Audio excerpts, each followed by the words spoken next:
Hi friends, నేను మీ Ganesh. Friends, ఈరోజు ఈ వీడియోలో అమెజాన్ పే లెటర్ మనం అప్లై చేస్తే 150 రూపీస్ అయితే ప్రెజెంట్ అయితే ఆఫర్ ఉంది. అండ్ అంతేకాకుండా ఏంటంటే ఇప్పుడు ఈ ఆఫర్ ఉండొచ్చు, లేకపోయి ఉండొచ్చు. బట్ అమెజాన్ పే లెటర్ ఎలా అప్లై చేయాలి, కొత్తగా ఏం ప్రాసెస్ వచ్చిందని క్లియర్గా ఎక్స్ప్లెయిన్ అయితే చేస్తాను. యాక్చువల్గా ఈ అమెజాన్ పే లెటర్ అంటే ఇప్పుడు మన పేటిఎం పే లెటర్ ఎలా ఉందో సేమ్ అలానే, బట్ పేటిఎం పే లెటర్ అయితే చాలా ఆప్షన్స్లో మనం అయితే యూజ్ అయితే చేసుకోవచ్చు. బట్ అమెజాన్ పే లెటర్ ఏదైతే ఉందో ఓన్లీ అమెజాన్ షాపింగ్కి మీకు ఒకవేళ 3000 కంటే ఎక్కువ లిమిట్ వచ్చినప్పుడు మీరు ఏదైతే షాపింగ్ చేస్తారో వాటిని ఈఎంఐగా కూడా కన్వర్ట్ చేసుకునే ఒక ఆప్షన్ అయితే వస్తుందన్నమాట.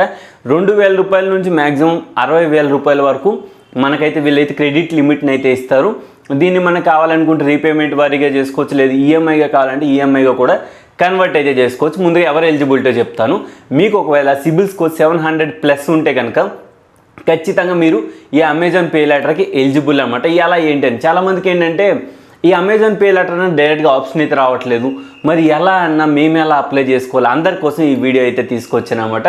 సో యాక్చువల్గా నేను ఆ మెథడ్ వేరే అకౌంట్లో ట్రై చేస్తే ఆ మెథడ్ అయితే దొరికింది. సో ఫస్ట్గా ఏం లేదని నేను నా అమెజాన్ పే లెటర్ అయితే చూపిస్తాను.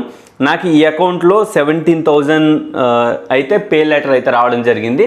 ఇది నేను ఆల్రెడీ 2020లో అప్లై చేసిన ప్రాసెస్.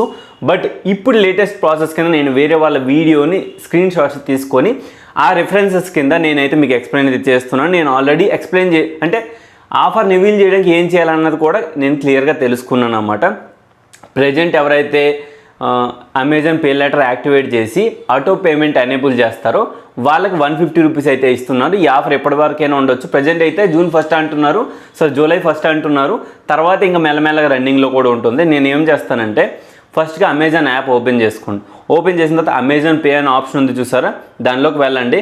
వెళ్ళిన తర్వాత అందరికీ ఇక్కడ ఏంటంటే పైన కనిపిస్తుంది అమెజాన్ పే లెటర్ అని చెప్పి, కానీ మనకి ఇక్కడ అమెజాన్ పే లెటర్ అని ఏవి కూడా పైన ఎక్కడా లేదు. మరి ఇప్పుడు మనం ఏం చేయాలి? సో దానికోసం ఏంటంటే అందరికీ కింద ఒకటి by now next month or in EMIs with Amazon pay letter అని ఒక ఆప్షన్ ఉంటుంది.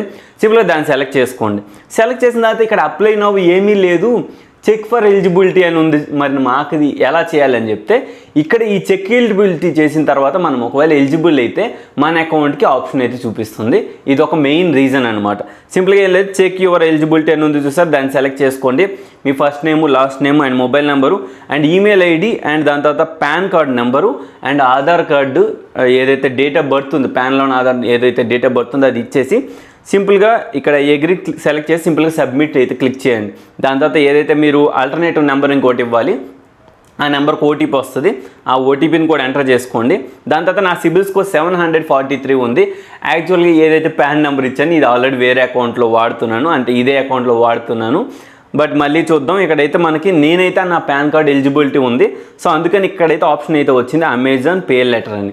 సింపుల్గా గెట్ స్టార్టెడ్ అని ఉంది చూసారా, దాన్ని సెలెక్ట్ చేసుకోండి. ఇక్కడ ఏంటంటే 60 సెకండ్స్, ఎక్కువ టైం అయితే పట్టదు, చాలా ఈజీ ప్రాసెస్ అనమాట. మీ పాన్ కార్డ్ నెంబర్ ఎంటర్ చేసుకుని డేట్ ఆఫ్ బర్త్ ఎంటర్ చేయండి. ఎంటర్ చేసి సింపుల్గా I agree and continue click చేయండి. దాని తర్వాత ఆధార్ కార్డ్ నెంబర్ అయితే కింద ఆధార్ కార్డ్ నెంబర్ అయితే ఇవ్వాలి. సింపుల్గా ఇక్కడ మీ ఆధార్ కార్డ్ నెంబర్ అయితే ఇవ్వండి. ఐ అగ్రీ కంటిన్యూ సెలెక్ట్ చేయండి. దాని తర్వాత ఏదైతే ఆధార్ కార్డు ఇచ్చారో ఆ మొబైల్ నెంబర్ ఏదైతే రిజిస్టర్ మొబైల్ నెంబర్ ఉందో దానికి ఒక ఓటీపీ వస్తుంది. ఆ ఓటీపీని ఎంటర్ చేసి సింపుల్ కంటిన్యూ ప్రెస్ చేయండి. మీరు ఎంతైతే ఎలిజిబిలిటీ ఉన్నారో ఆ అమౌంట్ అయితే ఇక్కడ చూపిస్తుంది. నా యాక్చువల్గా వేరే అకౌంట్లో 17,000 అయితే వచ్చింది. ఇది వేరే వాళ్ళ స్క్రీన్ షాట్. ఇక్కడ వాళ్ళకైతే 2,000 రూపీస్ అయితే రావడం జరిగింది. సింపుల్గా అగ్రీ అండ్ కంటిన్యూ సెలెక్ట్ చేస్తాను. ఇక్కడ ఏంటంటే మీరు మీ బ్యాంక్ అకౌంట్ని ఇచ్చేసి మ్యాండేట్ చేయాలి. సో మ్యాండేట్ చేయడం అంటే మనం డబ్బులు అయితే ₹1 కట్ అవ్వదు, కానీ ఎప్పుడైనా ఈఎంఐ ఆటో పేమెంట్ ఉంటాయి కదా, ఫర్ ఎగ్జాంపుల్ మంత్లీ అమౌంట్ మీకు కట్ అవ్వాలి. సో అలాంటప్పుడు ఈ ఆటో పేమెంట్ అనేది ఉపయోగపడుతుంది. దీనివల్ల ఎటువంటి ఛార్జెస్ లేవు. అమెజాన్ పే లెటర్ వాడితేనే లేట్ పేమెంట్ అయితేనే మాత్రమే మనం లేట్ ఛార్జెస్ అయితే ఇవ్వాలి. ఒకవేళ టైం టు టైం పే చేస్తాం అనుకోండి, మనం ఎటువంటి ఛార్జెస్ కూడా పే చేయాల్సిన అవసరం అయితే లేదు. సింపుల్గా సెలెక్ట్ బ్యాంక్ అని ఉంది కదా, ఇక్కడ మీకు నచ్చిన బ్యాంక్ ఆంధ్ర బ్యాంక్ సెలెక్ట్ చేసుకోవచ్చు, ఎస్బీఐ సెలెక్ట్ చేయవచ్చు, ఐసిఐసిఐ సెలెక్ట్ చేయవచ్చు, హెచ్డిఎఫ్సి సెలెక్ట్ చేయవచ్చు, లేదు అనుకుంటే పేటిఎం బ్యాంక్ సెలెక్ట్ చేయవచ్చు, ఎయిర్టెల్ బ్యాంక్ ఉంటే ఎయిర్టెల్ బ్యాంక్ సెలెక్ట్ చేయవచ్చు. నేనైతే ఇక్కడ పేటిఎం బ్యాంక్ అయితే సెలెక్ట్ చేసుకున్నాను. దాని తర్వాత పేమెంట్ మోడ్ అని ఉంటుంది. ఇక్కడ డెబిట్ కార్డు, నెట్ బ్యాంకింగ్ రెండు ఉంటాయి. మీరు కావాలంటే డెబిట్ కార్డు సెలెక్ట్ చేసుకోండి. దాని తర్వాత అకౌంట్ నెంబర్ అడుగుతుంది. ఏదైతే పేటిఎం బ్యాంక్ అకౌంట్ నెంబర్ ఉందో అది ఇచ్చేసి సింపుల్గా వెరిఫై సెలెక్ట్ చేయండి. దాని తర్వాత నెక్స్ట్ పేజ్లోకి వస్తుంది. కిందకి వస్తే ప్రొసీడ్ అనే ఒక ఆప్షన్ ఉంటుంది. తర్వాత మీ పేటిఎం రిజిస్టర్ నెంబర్ ఉంటుంది కదా, దాన్ని ఇచ్చి సింపుల్గా ప్రొసీడ్ అయితే మీ డెబిట్ కార్డ్ డీటెయిల్స్ అడుగుతుంది మీ పేటిఎంది. ఆ debit card details, expiry date and CVV అన్నీ ఇచ్చి ప్రొసీడ్లోకి వెళ్ళండి. సింపుల్గా ఏం లేదు, మ్యాండేట్ అయిపోతుంది. ఎప్పుడైతే మ్యాండేట్ అయిపోతుందో ప్రొసీడ్లోకి వెళ్ళండి, చాలు. ఇక్కడ వరకు చేస్తే చాలు, మీకు అమెజాన్ పే లెటర్ అనేది ఎలిజిబిలిటీ అయితే అయిపోయారు. ఈ ప్రాసెస్ చేసినందుకు గాను చాలామందికి 150 రూపీస్ అయితే ఇస్తున్నారు ప్రజెంట్ అయితే. ఎందుకంటే జాయినింగ్ బోనస్ కింద ఫ్రీగా అయితే 150 రూపీస్ అమెజాన్ గిఫ్ట్ కార్డ్ ఇస్తున్నారు, ఇన్స్టాంట్గా యాడ్ అయిపోద్ది ఇదైతే. సో ఈ విధంగా అయితే మీరు అమెజాన్ పే లెటర్ని అయితే అప్లై అయితే చేయొచ్చు. ప్రజెంట్ అయితే దీనిలో ఎటువంటి హిడెన్ ఛార్జెస్ లేవు. 60,000 రూపాయల వరకు ఎలిజిబిలిటీ అయితే ఉంది. మీరు ఒకవేళ ఎలిజిబిలిటీ అయితే కనుక ఖచ్చితంగా అప్లై అయితే చేసి చూడండి, ఎటువంటి లాసెస్ అయితే లేవు. మీకు కావాలనుకుంటుంది. కాకపోతే ఏంటంటే అమెజాన్ పే లెటర్ మనం ఎక్కువ వాటికి ఉపయోగించలేం. రీఛార్జెస్, బిల్ పేమెంట్స్ వీటికి వాడుకోగలుగుతాం, కానీ అమెజాన్ గిఫ్ట్ కార్డులు కొనడానికి ఉండదు, గోల్డ్ కొనడానికి ఉండదు, లేకుంటే అమెజాన్ బ్యాలెన్స్ టాప్అప్ చేసుకోవడానికి అమెజాన్ పే లెటర్ని వాడలేం.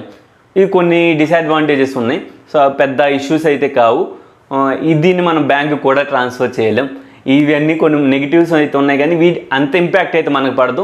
మనకి ఎప్పుడైనా రీఛార్జెస్, బిల్ పేమెంట్స్ అవసరం ఉన్నప్పుడు అమెజాన్ పే లెటర్ని వాడుకొని ఈ విధంగా అయితే మనం రీఛార్జెస్ అండ్ బిల్ పేమెంట్స్ అన్నీ కూడా చేసుకోవచ్చు. ఓవరాల్గా అమెజాన్ పే లెటర్ ఎలా యాక్టివేట్ చేయాలి ఏంటి అని మీకు క్లియర్గా తెలిసింది అనుకుంటాను. అండ్ వీడియో నచ్చితే కనుక లైక్ చేయండి. అలానే మన టెలిగ్రామ్ ఛానల్ జాయిన్ అవ్వడం మాత్రం మర్చిపోకండి. మళ్ళీ నెక్స్ట్ వీడియో మళ్ళీ కలుద్దాం. అంతవరకు బాయ్.